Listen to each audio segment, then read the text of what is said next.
হিন্দু বাইটির লেখা কবিতাটি শুনুন। এক লাইন কম তো দেখি। এই কবি সাহেবের 10,000 টাকা। কবি সাহেব আমাদের। আউযু বিল্লাহি মিনাশ শয়তানির রাজিম। বিসমিল্লাহির রহমানির রহিম। কবিতার নাম রঙের মেলা। স্কুল বন্ধ, পূজার ছুটি, গায়ের ছেলেরা বেঁধে জুটি। পূজা দেখলাম উল্লাপাড়া, তথায় দেখি হিন্দু ভরা। দেখলাম গিয়া মাটির মানব, মানব তো নয় দেখতে দানব। 10 হাত তার 2 পা, হিন্দুরা তাকে বলে মা। 10 হাতে 10 অস্ত্র ধরে বসে আছে সিংহের পরে। সে বলিতে পারে না কথা, সবাই পায়ে নোয়ায় মাথা। গলায় দিয়া ফুলের মালা, খাওয়ায় তাকে দুধ কলা। ভক্তি শ্রদ্ধা করে মান, বাক শক্তি নাইকো প্রাণ। প্রাণ নেই তবু কেমনে মরে, নিয়ে যায় তাকে নদীর তীরে।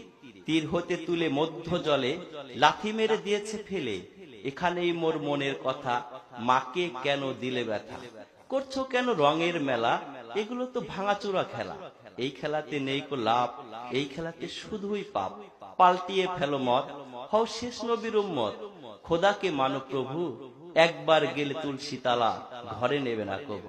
ধন্যবাদ। এই হাত তালি কেন? মারহাবা কোন?